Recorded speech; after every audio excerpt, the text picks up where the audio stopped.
Saudações a todos. Dando continuidade, então, ao estudo que estamos fazendo do prefácio do livro Nos Bastidores da Obsessão, por Manuel Filomeno de Miranda, nós estamos vendo pontos que ele coloca ali, né, que são aqueles comportamentos, aqueles pontos vulneráveis em que podem se instalar as obsessões. Então, nós já vimos que ele fala sobre o tabagismo, alcoolofilia, sexualidade, estupefacientes, né? E a alienação mental também vimos. E agora restou, então, a glutoneria, maledicência. Ele vai abranger esses pontos de uma única vez. Glutoneria, maledicência, ira, ciúme, inveja, soberba, avareza, medo, egoísmo. São estradas de acesso para mentes desatreladas do carro somático em tormentosa e vigilante busca na erraticidade, sedentas de comensais, com os quais, em conexão segura, continua o enganoso banquete do prazer fugidio, do prazer fugido. Então, desencarnam e continuam presos a determinadas situações, como a glutoneria, que é o primeiro que ele cita, né? Então, o glutão, aquele que foca muito na alimentação, criando dependência, criando uma necessidade acentuada, muito, muito além das necessidades naturais e normais, porque a alimentação nos traz prazer, né? Mas aqueles que colocam, que canalizam para o excesso de alimentação de forma viciosa e muitas vezes compulsiva, como as outras situações que vimos, né? O processo é o mesmo processo. Acaba muitas vezes trazendo esses comensais, né? Esses espíritos que começam a fazer parte ali desses momentos, junto daquele que se permite essas extravagâncias, né?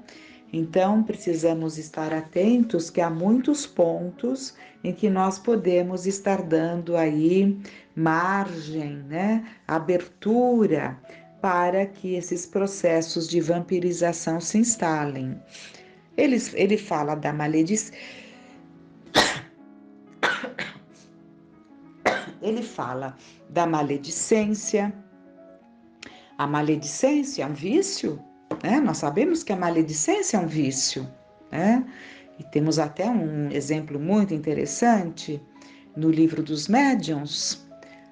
Podemos até dar uma recordada. No livro dos médiuns, Kardec comenta que foram procurá-lo, né, lá na Sociedade Espírita de Paris, falando do sofrimento de duas irmãs, que por mais que elas cuidassem das roupas, né, trancando gavetas, trancando armários, as roupas sempre surgiam ali, apareciam jogadas nos mais variados lugares, até em cima dos telhados, então, e elas não sabiam mais o que fazer, tinham mandado o padre rezar, um monte de coisa elas tinham buscado, tinham tomado cuidado de deixar ali as gavetas fechadas, tudo trancado, mas assim mesmo as roupas eram atiradas, né?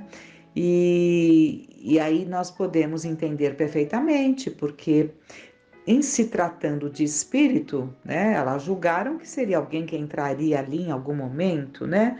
Mas em se tratando de espírito, a matéria não opõe resistência ao espírito. Então, mesmo ali com as portas trancadas dos armários, isso não oferece resistência para o espírito quando ele deseja, né? Então, o seu poder, a sua vontade ultrapassa essa barreira, não é imposta uma barreira, né? E aí, isso chega a Kardec, né, na forma ali de uma carta, né? e ele se interessava por todos os casos que lhe chegavam, né? Ele tinha ali a maior dedicação para atender a todos os casos e sempre buscando o aprendizado para que nesse laboratório se revertesse ali em todo o bem que originou-se disso, que foi disso que nasceu ali a codificação da doutrina, né? E a resposta que o Espírito São Luís dá é que elas deveriam cuidar da língua, e que se elas buscassem na memória, elas saberiam até quem estaria fazendo aquilo, né? E de fato era alguém que tinha convivido com elas e que tinha sido vítima da maledicência dessas duas irmãs. E ele desencarna e busca atormentá-las num processo de revide, num processo de vingança, né? Por ter sido atingido pela maledicência delas. E na carta, São Luís manda dizer, na mensagem, São Luís manda dizer que elas cuidassem da língua, né? Porque é daí que vinha tudo isso que estava acontecendo. E o Kardec diz, mas será que é necessário falar dessa forma? E o São Luís diz que era dessa forma que tinha que dizer, porque elas estavam precisando receber essa advertência de uma forma mais incisiva, né? Porque elas tinham adquirido o vício da maledicência. Então, é isso, a maledicência torna-se vício.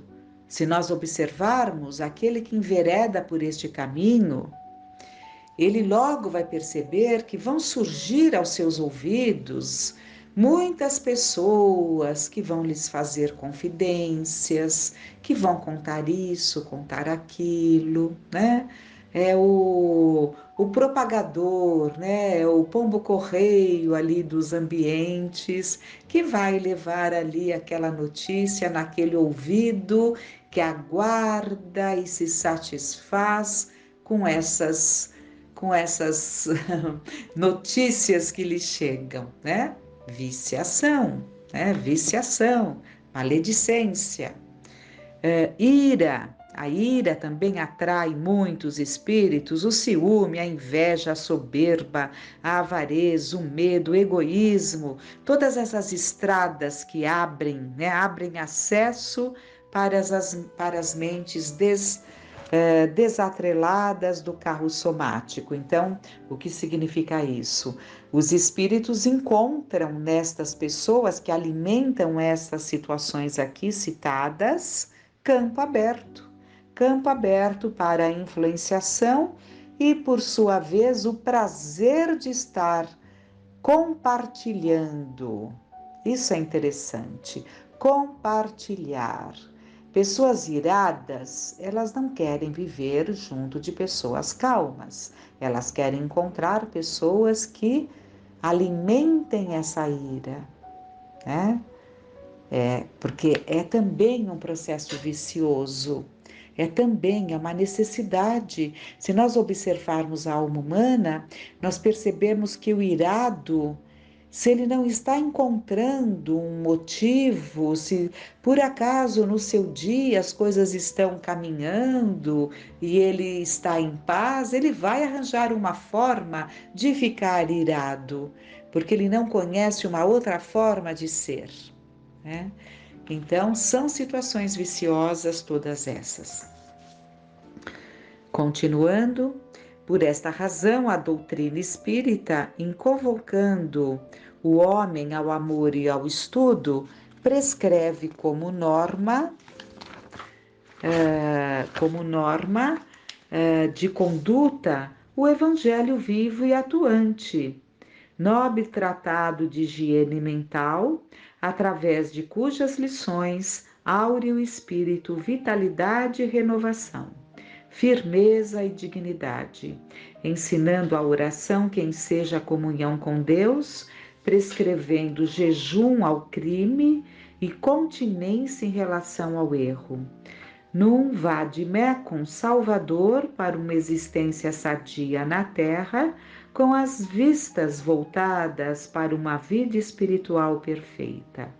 Então, ele coloca aqui que a forma, né, a forma de nos preservarmos, aceitarmos, acatarmos, aceitarmos, né, esse convite para essa higienização mental, né, através da renovação íntima, através desse jejum, o verdadeiro jejum, né, que é deixar de fazer coisas nocivas, né?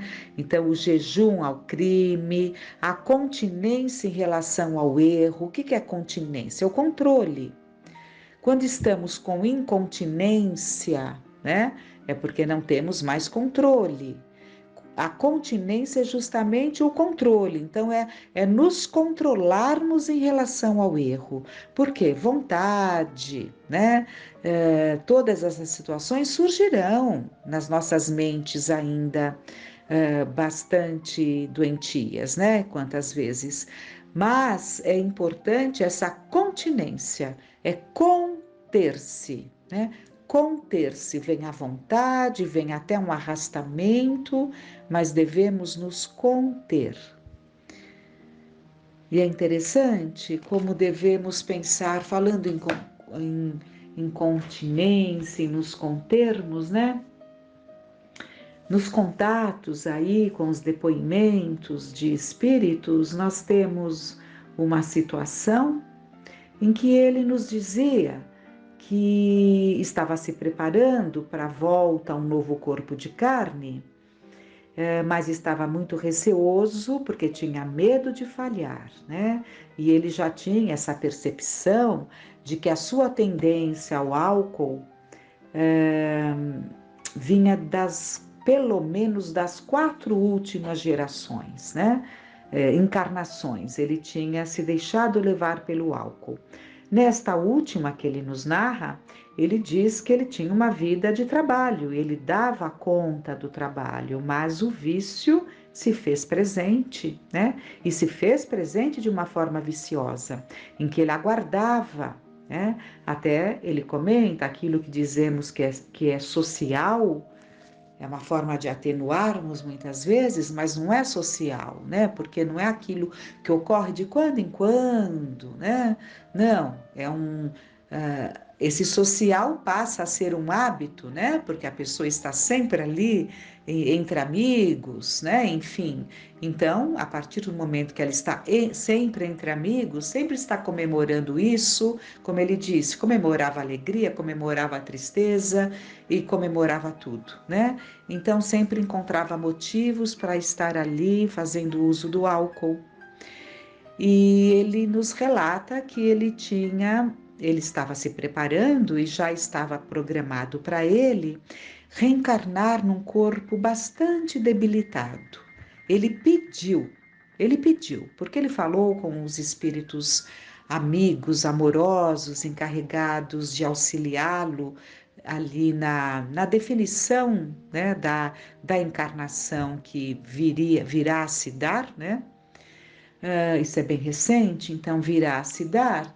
Ele disse que rogou a eles, né? Pediu para que de alguma forma ele pudesse desta vez não incidir novamente no álcool, porque ele tinha essa recordação e ele nos relata que todas as vezes que ele voltou a beber, como nestas últimas e também na última, ele carregava, né? Ele carregava as 4 vivências, as 4 encarnações, uma viciação de 4 encarnações. E isso muitas vezes nós desconsideramos e brincamos até, achando que não há perigo, né? Mas nos esquecemos de que trazemos um passado. E ele vinha confiante, embora receoso, mas confiante nesse freio que ele teria. Um corpo debilitado desde a tenridade e que essa debilidade orgânica já faria com que ele não pudesse, né, se aproximar ali do álcool, porque ele sabe perfeitamente que para ele basta um gole, né? Um gole, mesmo que fosse na infância, ouçam que interessante. Há crianças muito ligadas, ficam ali atrás dos copos, daquilo que sobra dos adultos. Os adultos nem se dão conta de que há crianças que, quando a visita vai embora, elas vão lá naquele fundinho do copo, né? Vão lá. Né? Por quê? Porque aquilo já lhes traz uma satisfação. E não é porque é gostosinho, docinho, são crianças, né? No caso aí não seria porque é doce, muito pelo contrário, né? É realmente o que ele disse, carregava 4 encarnações com ele, né? A carga de 4 encarnações, de pelo menos 4 encarnações. Então, ele viria com esse freio, o cuidado tinha que ser desde a infância, para não ingerir álcool desde a infância.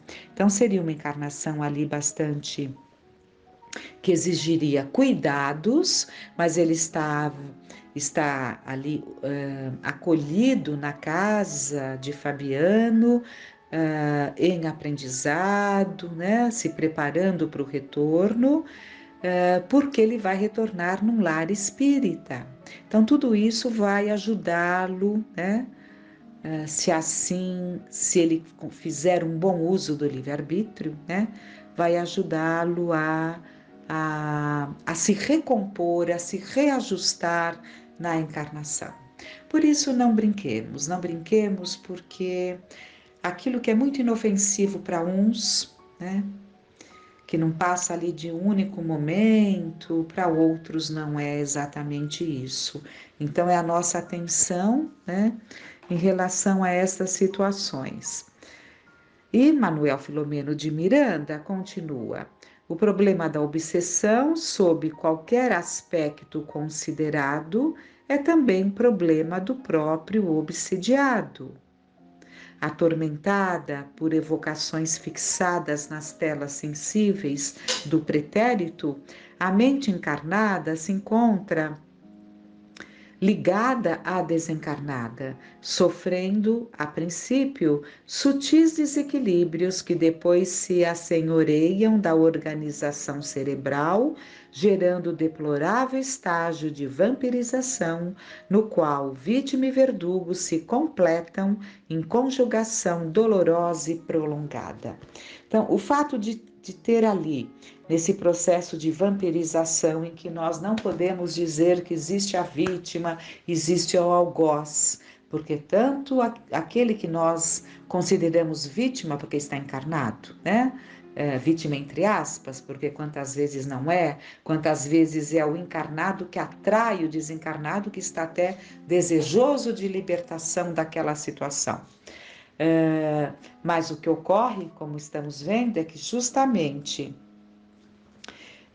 esse encarnado, né, junto do desencarnado, que é atraído, que é acolhido, e os dois se comprazem, né? Então, aquilo que começa de forma sutil, a princípio é sutil, né?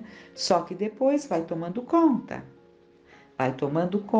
da organização cerebral e conseguindo ali ganhar campo naquela casa mental, e torna-se uma ligação tão profunda que, mais uma vez, podemos nos lembrar da situação de Cláudio, talvez tenhamos dito até há pouco tempo, mas o Cláudio que estava muito tranquilo numa manhã de domingo, lendo o periódico, o jornal, mas ele tinha o hábito de beber,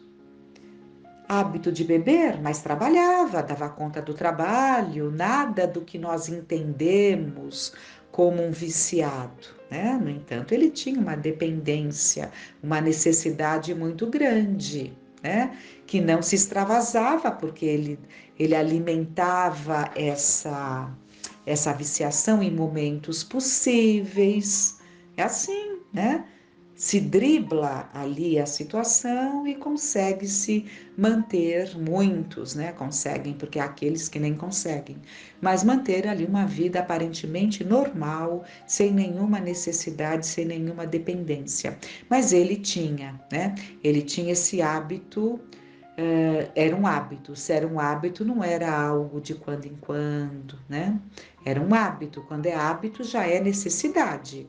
É isso que nós temos que buscar entender a diferença, né? O hábito é a necessidade, então ele já tinha criado o hábito, ou até trazido o hábito, né? Do passado. Enfim, e ele está ali distraidamente, concentrado, distraidamente não, concentrado na leitura, e o vampirizador com quem ele se amoldava perfeitamente, gostava de compartilhar momentos de prazer, né? Se aproxima dele e diz: quero beber, quero beber. É um processo hipnótico indutivo em que o espírito repete. Não precisou repetir muito, não, porque logo ele acatou, né? Mas o espírito repete, às vezes até várias vezes, quando há uma resistência, repete, repete num processo hipnótico e a presa, entre aspas, porque na verdade aquele desejava também, né? Acaba cedendo aquele pedido. E é o que ele faz, ele se serve ali do álcool, né, do uísque, né? E André Luiz nos descreve que no momento em que que ele bebe, o outro se encaixa nele de uma tal forma, né, que sente o prazer no mesmo momento. Até a talagada ali de prazer foi dada, ele diz que não sabe se era Cláudio ou o espírito, tal ali a forma de encaixe, né? Acoplar, ele se acoplou ao perispírito do Cláudio, né? Para que nós entendamos, mas o tempo se encerra. Fiquemos com essas observações e que fiquemos em paz.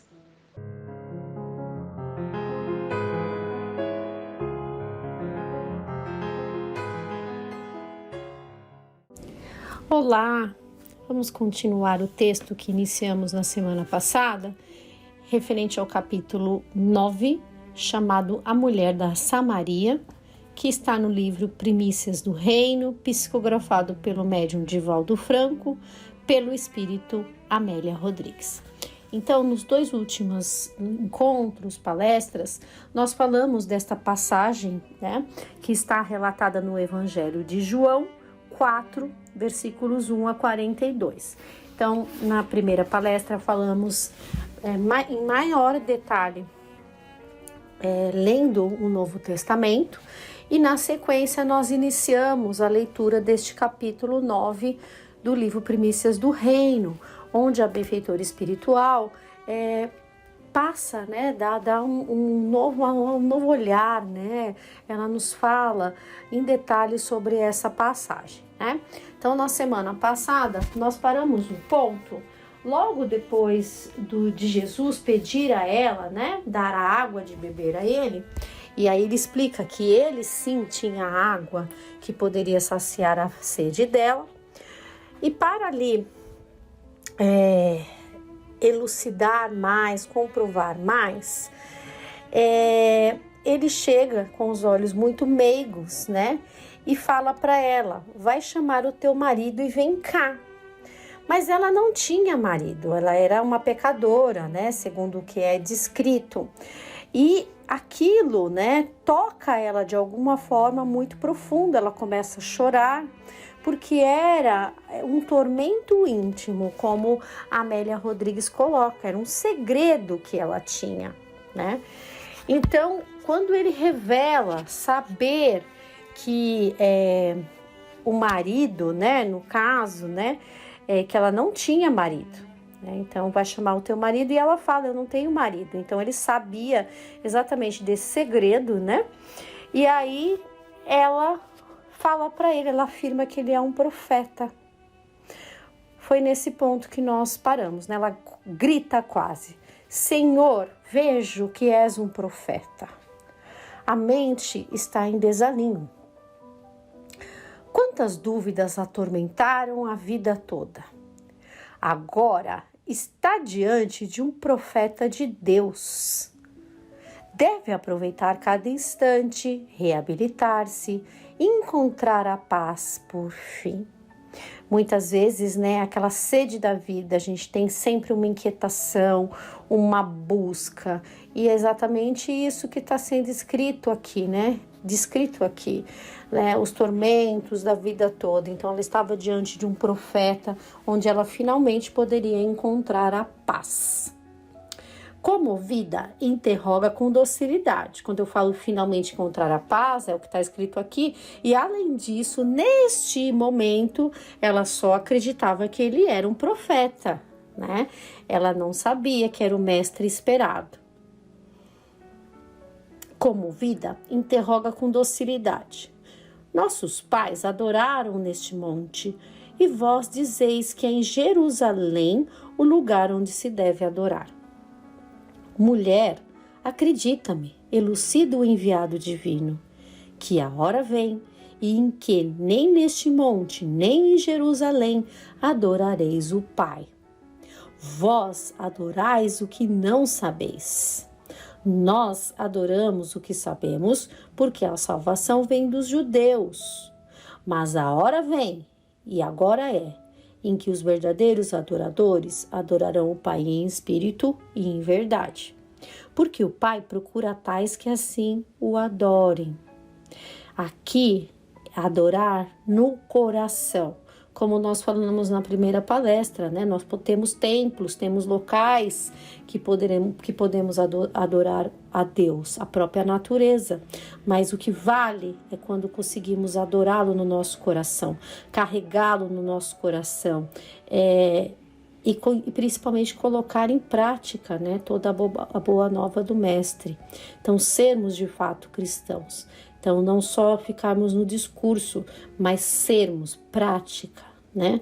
A gente sempre quer ter, quando nós devemos ser. A mulher perplexa enche-se de ventura. Tão indigna se considera e, no entanto, fora chamada à verdade.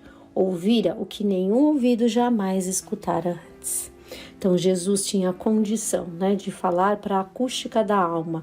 A gente não tem palavras, né, para conseguir imaginar, descrever este momento, né? A presença dele e o amor dele falando com ela, né? Então, quanto despertar aconteceu nesse momento. No vale, as espigas continuam a oscilar e os loendros cantam ao sopro do vento. O desconhecido olha em derredor e continua com música harmoniosa nas palavras. Deus é espírito e importa que os que o adorem em espírito e em verdade, né? É isso que nós temos que buscar, né? Em espírito e em verdade, agir de tal forma, né? Pegar o evangelho do Mestre e aplicá-lo, ler, estudar, aplicar em nossas vidas, né? Temos essa atitude verdadeiramente cristã. A humilde aguadeira terá compreendido a grandeza universal do ensino? É um questionamento, né, que a Amélia faz, porque quantas coisas foram reveladas a ela, né?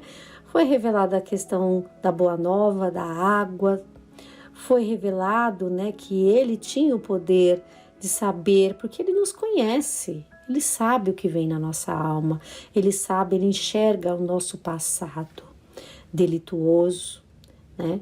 E sabe da nossa condição de alcançar o bem. Nós temos essa potencialidade em nós.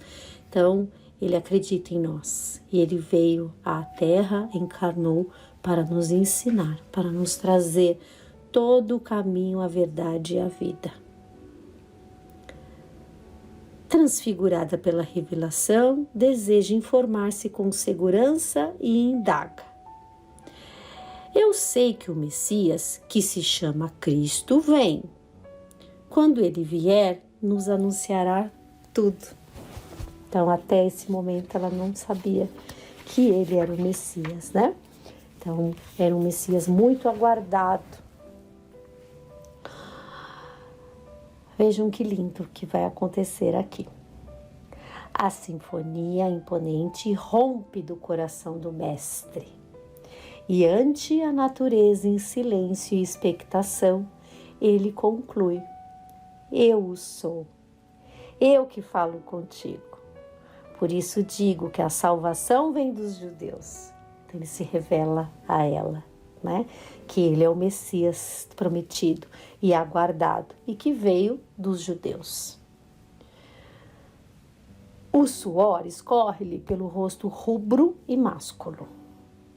Já não há segredo. Despedaçam-se as comportas do mistério e a verdade esparze alegria e consolo. Não mais silêncios. A mulher está conquistada. O reino amplia fronteiras entre os desgarrados, né? No começo da narrativa é dito sobre a questão dos samaritanos, que eles eram ali discriminados, estavam ali à margem da sociedade, discriminados pelos judeus, né? Então o reino de Deus, ele chegou até os desgarrados.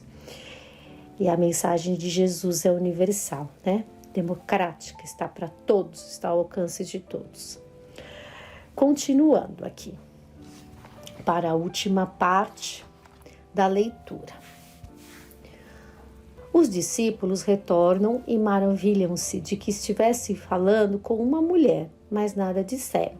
Se vocês se recordarem ou buscarem as palestras anteriores, né, Jesus chega àquela região da Samaria com os seus discípulos e aí ele fica enquanto os discípulos vão até a cidade em busca de alimentos. Então eles retornam nesse momento que ele estava ali falando com a mulher, terminando esse diálogo extremamente rico e importante. Tomando o cântaro, a samaritana demanda à cidade e aos gritos proclama: vinde, vede um homem que me disse tudo quanto tenho feito. Porventura não é este o Cristo? Ela não se conteve, né? Ela foi espalhar ali a notícia, ela queria compartilhar essa alegria, essa aventura, que todos soubessem que o Cristo estava lá.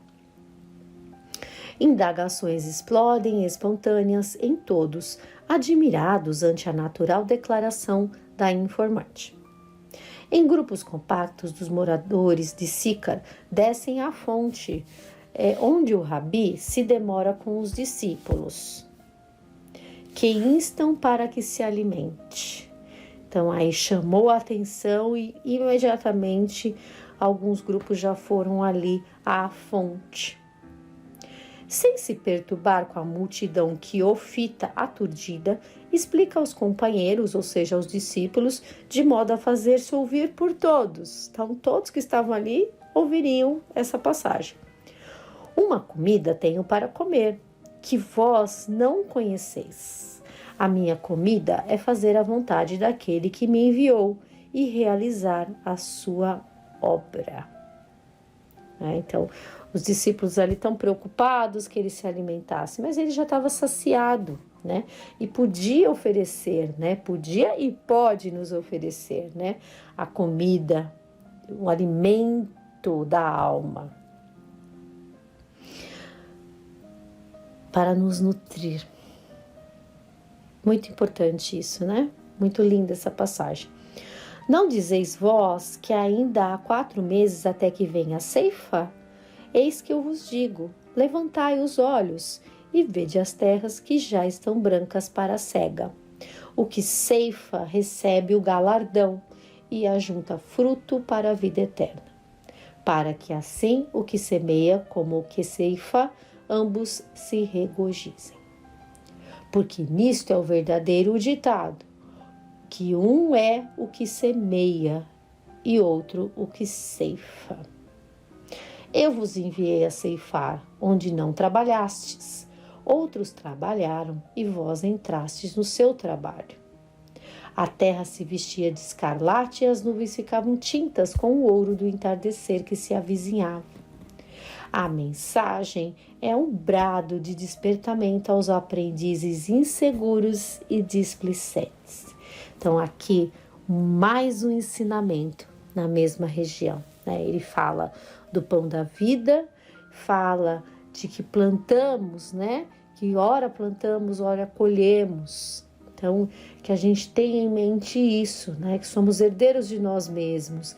E quantas vezes há precursores, há pessoas que passam, né, antes de nós para nos indicar o caminho. Então, esse despertar, assim, é uma mensagem muito profunda, tudo isso que acontece, justamente para que a gente reflita, né? Para que a gente deixe de ser inseguro e displicente em tantas situações, né? Principalmente no tocante aí à nossa evolução. Ele semeia, o futuro colherá. Ali está a gleba humana referta de corações para a semeação da era nova. Fazia-se necessário estender a todos os prelúdios da paz numa antevisão do reino. Aqueles eram pastores, agricultores, pescadores. Entendiam a linguagem, conheciam o tempo e as circunstâncias. Os louvores a Deus não mais se entoarão neste ou naquele recinto. Erigido um altar no coração, o agricultor exalta-o na várzea recamada de sementes germinadas. O artista na obra rica de contornos. Os sábios no poema das estrelas. Os rudes no trato com os deveres humílimos. Então, precisamos erguer esse altar no nosso coração, né? E isso nos saciará a todos, indistintamente, todos nós, né? É uma mensagem atemporal e é uma mensagem para todos nós. Que busquemos essa mensagem, que busquemos esse alimento da alma, essa água que saciará a nossa sede. A luz vem do alto e alarga-se pela planície. Todos os ódios se apagam ante a mensagem nova. Rompem-se barreiras, aplanam-se abismos. Quebram-se os elos da escravidão e a desídia não medra. E rompe a paz no coração. Onde o homem se levanta para a vida, o Pai é adorado. Deus já não pertence a um povo, a uma casta. É imanente em tudo e em todos e transcendente. Aquilo foi de uma profundidade, né? Todos esses ensinamentos foi de uma extrema profundidade a esse povo, né? A essas pessoas que viviam na cidade e que tiveram acesso a ele. Um só Deus e Pai de todos, o qual é sobre todos, por todos e em todos. Não importa o agora da vida, no que diz respeito a fruir gozo. A abominação ao crime, a leviandade, a insensatez que a todos convida larga e facilmente, em titânica batalha íntima pelo equilíbrio. A perseverança no formidando esforço de preservação do bem. A renúncia ao eu enfermiço e ambicioso são as primícias de felicidade, aquele que se doe à causa. Olha que elucidação de Amélia Rodrigues, que apelo aqui, que leitura da vida tão importante e tão atual, né? Que nós renunciemos esse homem velho e busquemos a felicidade. O garladão é a paz consigo mesmo e a inefável ventura depois, além das sobras. Por 2 dias ele ficou na Samaria a pregar, a curar, espalhando a certeza da vida além da vida. E todos diziam a Fotina: já não é pelo teu dito que nós cremos, porque nós mesmos o temos ouvido, e sabemos que este é verdadeiramente o Cristo, o Salvador do mundo, né? Fotina é a moça, né? A senhora que estava ali na fonte, né? Então não foi pelos olhos dela, não foi pelo depoimento dela, né? O depoimento dela sim chamou a atenção, né? Porém, nós temos os nossos filtros e nós temos que estar dispostos a.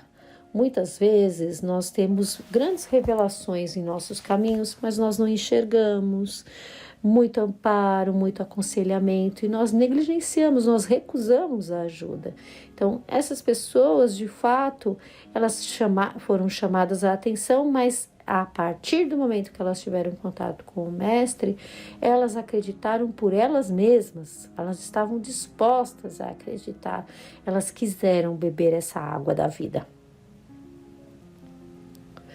O céu diáfano diluía-se com os salpicos de flóculos de nuvens, quando depois ele e os discípulos seguiram a Galileia. Então eles tomaram o rumo deles, fizeram essa parada aí, né, no nosso linguajar, essa parada estratégica. Ele desviou do caminho, porque ele tinha que dar esse aprendizado, essa lição. Aproveitar a oportunidade para essa lição tão preciosa, para essas revelações, né? Ele revelou da água, ele revelou da comida, né? E ele revelou que ele era o Messias tão esperado. Pela afeição com que se ligou a Jesus, primitivos cristãos que se alentaram na sua coragem de proclamar as imperfeições, denominaram a samaritana a iluminadora, que a tradição oral acatou e conservou até os nossos dias, né? Que então é a nota aqui final do Espírito Amélia Rodrigues. Então, um grande abraço, muita paz e até a próxima oportunidade, se Deus quiser.